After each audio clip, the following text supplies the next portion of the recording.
নমস্কার বন্ধুরা, অনুভব রান্নাঘরে আরো একটি নতুন পর্বে সবাইকে স্বাগত জানাচ্ছি। বন্ধুরা, আজকে আমি আপনাদের তৈরি করে দেখাবো একদম নরম তুলতুলে স্পঞ্জি জালিদার রসগোল্লা রেসিপি। আর সেই জন্য শুরুতেই গ্যাস ওভেনে একটি কড়াই বসিয়ে দিয়েছি। তার মধ্যে দিয়ে দেবো এই 2 টেবিল চামচের মতো নর্মাল জল।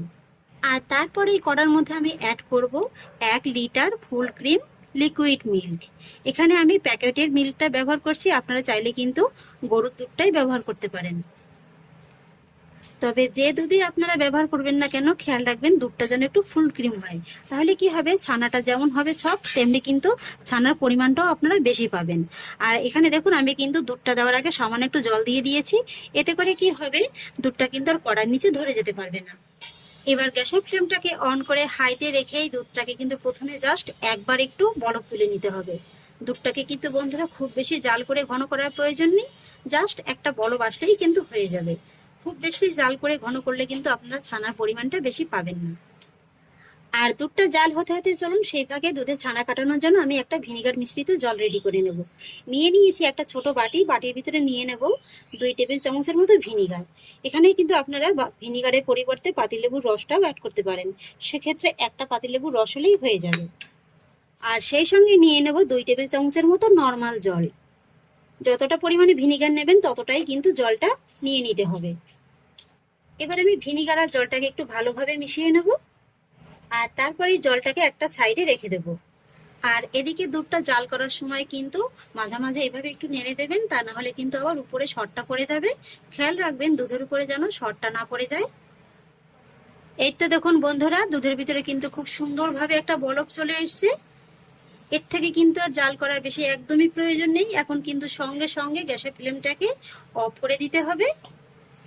আর তারপরে এইভাবে একটু দুধটাকে কিন্তু এই মোটামুটি 3 থেকে 4 মিনিটের মতো এইভাবে একটু নেড়ে চেড়ে ঠান্ডা করে নিতে হবে। একটা জিনিস আপনারা অবশ্যই খেয়াল রাখবেন, একদম ফুটন্ত গরম দুধের ভিতরে ভিনিগারটা দিয়ে কিন্তু ছানাটা কাটাতে যাবেন না। সেক্ষেত্রে কিন্তু ছানাটা একদম শক্ত হবে, আর সেক্ষেত্রে রসগোল্লাগুলোও কিন্তু ভালো হবে না।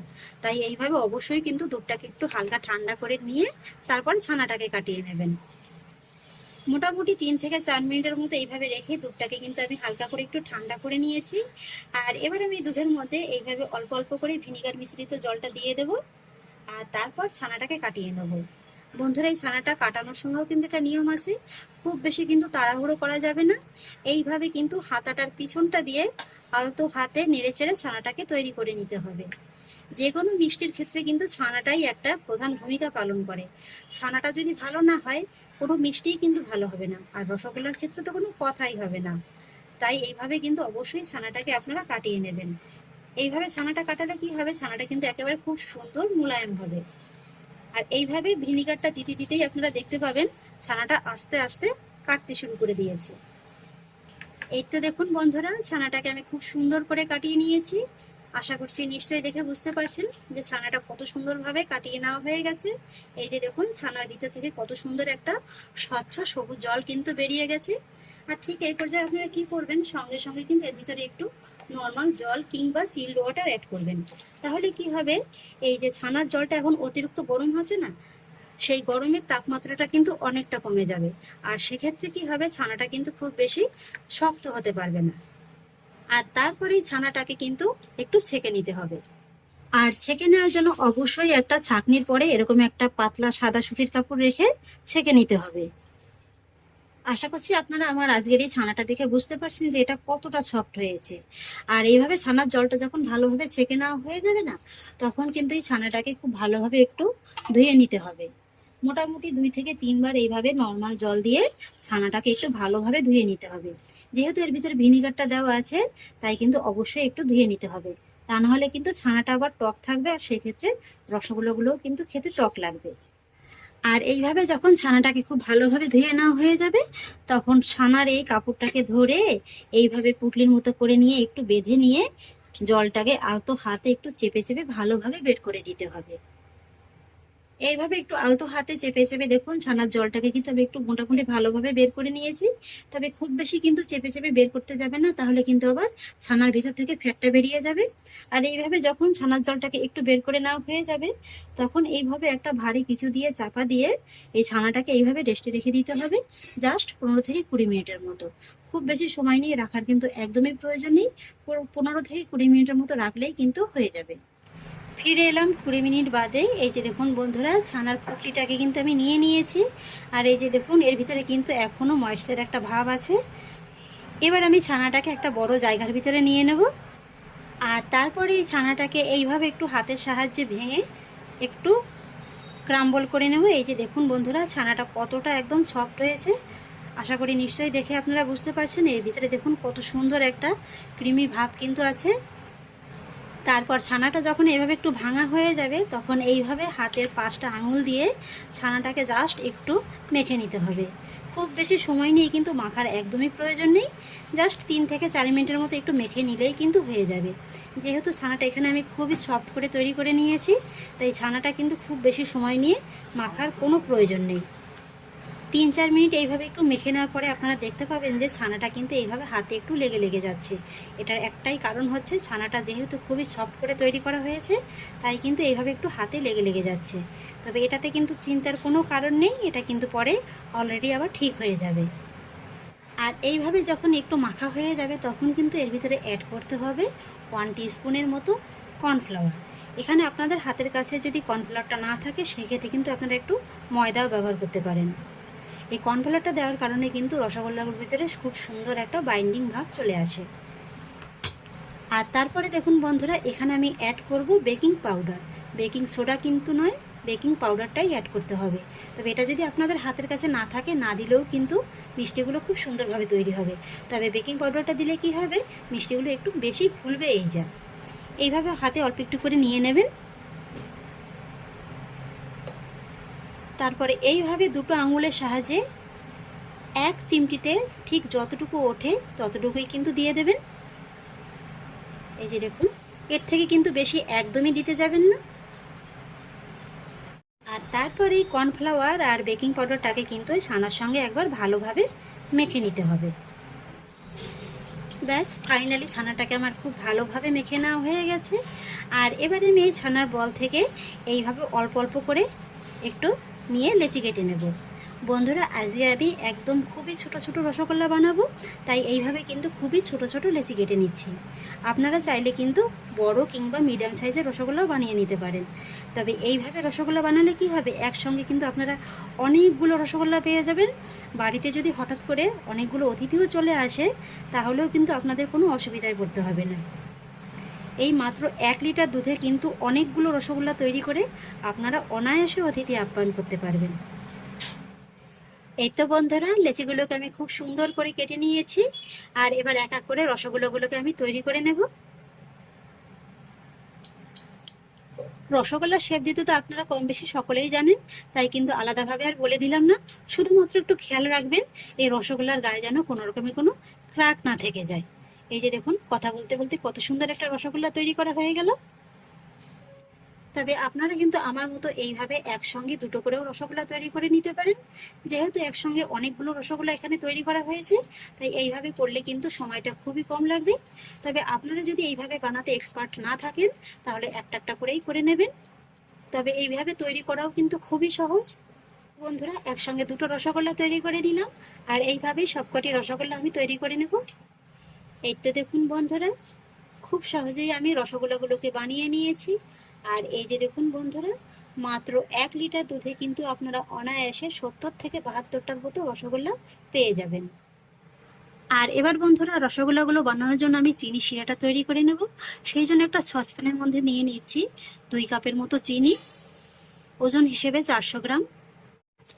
আর চেষ্টা করবেন এই ধরনের একটু উঁচু ডিপ যে কোনো পাত্র নেওয়ার, তাহলে কিন্তু রসগোল্লাগুলো আপনাদের খোলার জন্য একটা ভালো জায়গা পাবে। চিনিটা নিয়ে নেওয়ার পরে এবার আমি এর মধ্যে অ্যাড করব 1.5 কাপের মতো জল। আর সঙ্গে দিয়ে দেবো সুন্দর একটা ফ্লেভারের জন্য 2টো ছোট এলাচ। মুখটাকে কিন্তু ফাটিয়ে নিতে হবে। আর এবার গ্যাসের ফ্লেমটাকে মিডিয়ামে রেখে এই চিনিটাকে জলের সঙ্গে একবার ভালোভাবে মিশিয়ে নিতে হবে। হাই ফ্লেমে কিন্তু এই কাজটা করতে যাবেন না, তাহলে কিন্তু আবার চিনি শিরাটা প্রয়োজনের তুলনায় বেশি ঘন হয়ে যাবে।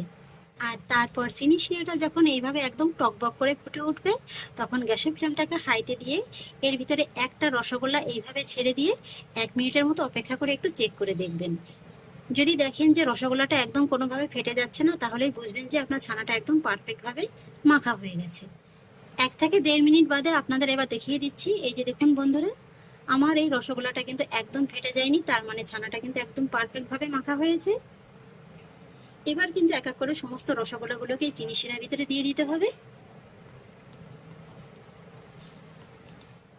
আর তারপর গ্যাসের ফ্লেমটাকে হাইতে রেখে এইভাবে প্রথমে 5 মিনিট একটু রসগোল্লাগুলোকে কিন্তু রান্না করে নিতে হবে। তবে ঢাকাটাকে কিন্তু এইভাবে একটু একটু ফাঁকা রেখে নিতে হবে। 5 মিনিট বাদে এবার ঢাকাটাকে তুলে নিচ্ছি। আশা করছি আপনারা দেখে নিশ্চয়ই বুঝতে পারছেন যে রসগোল্লাগুলো কত সুন্দর ফুলতে শুরু করে দিয়েছে। আর বন্ধুরা, এই রসগোল্লাগুলো তৈরি হতে কিন্তু সময় লাগবে মোটামুটি এই 15 থেকে 20 মিনিটের মতো। 5 মিনিট বাদে আবারও কিন্তু এইভাবে আবার একটু ঢাকা চাপা দিয়ে আবারও এইভাবে একটু ফাঁকা রেখে 5 মিনিটের মতো রসগোল্লাগুলোকে কুক করে নিতে হবে। আবারও 5 মিনিট হয়ে গেছে, ঢাকাটাকে তুলে নিচ্ছি। আর এবার যেটা করতে হবে বন্ধুরা, এই যে চিনি শিরাটা তো এখন একদম ঘন হয়ে যাচ্ছে, তাই কিন্তু অবশ্যই এখানে গরম জল অ্যাড করতে হবে, একদম ফুটন্ত গরম জল। তাই প্রথমে আমি 1 কাপের মতো দিয়ে দিচ্ছি। এইভাবে একটা হাতায় করে আপনারা নিয়ে নেবেন। তারপরে এইভাবে কিন্তু অল্প অল্প করে এই রসগোল্লার জারি সাইড দিয়ে একটু এইভাবে ঘুরিয়ে ঘুরিয়ে দেবেন। এখানে চিনি শিরাটাকে কিন্তু একদমই ঘন রাখলে হবে না, এইভাবে কিন্তু অবশ্যই চিনি শিরাটাকে পাতলা করে নিতে হবে। আর এইভাবে মোটামুটি 3 থেকে 4 বারের মতো কিন্তু জলটা দিয়ে দিয়ে শিরাটাকে তৈরি করে নিতে হবে। আর জলটা দিয়ে কিন্তু বারবার এইভাবে 2 থেকে 3 মিনিটের মতো একটু ঢাকা চাপা দিয়ে রাখতে হবে। 2 মিনিট বাদে আবারও ঢাকাটাকে তুলে নিতে হবে। আবারও একই রকম ভাবে জলটাকে খাওয়াতে হবে। আপনারা নিশ্চয়ই দেখতে পাচ্ছেন যে আমি হাতাটা পেছনটা দিয়ে ঠিক কিভাবে ঘুরিয়ে নিচ্ছি। এইভাবে কিন্তু অবশ্যই একটু ঘুরিয়ে নিতে হবে, তাহলে কি হবে, রসগোল্লাগুলো কিন্তু সব দিকে একদম সমানভাবে কুক হতে পারবে। আবার একটু 2 মিনিটের মতো ঢেকে দেব। আবারও ঢাকাটাকে তুলে নেব। এই একই প্রসেসে কিন্তু আপনারা বড় রসগোল্লাগুলোও তৈরি করে নিতে পারেন, সেক্ষেত্রে সময়টা একটু বেশি লাগবে, মোটামুটি 30 থেকে 35 মিনিটের মতো কিন্তু সময়টা লেগে যাবে। এখন আপনারা দেখতে পাচ্ছেন রসগোল্লাগুলো চিনি শিরার উপরে ভাসছে, তার মানে কিন্তু রসগোল্লাগুলো এখনো পারফেক্টভাবে তৈরি হয়নি। এগুলো যখন একদম পারফেক্টভাবে তৈরি হবে তখন কিন্তু এতটা চিনি শিরার পরে ভেসে থাকবে না। আর আপনাদের একটু এইভাবে হাতার সাহায্যে তুলেও দেখিয়ে দিচ্ছি। এই যে দেখুন বন্ধুরা, এখনো কিন্তু রসগোল্লাগুলো চিনি শিরার ভিতরে একদম পুরোপুরি ডেবে যায়নি। এই যে দেখুন। এবার বন্ধুরা, আমি আপনাদের ঠিক 20 থেকে 22 মিনিট বাদে দেখিয়ে দিচ্ছি। আমার রসগোল্লাগুলো কিন্তু একদম পারফেক্টভাবে তৈরি হয়ে গেছে। এই যে দেখুন। তবুও আপনাদের বোঝার সুবিধার্থে একটা বাটির ভিতরে সামান্য জল নিয়ে আপনাদের দেখিয়ে দিচ্ছি।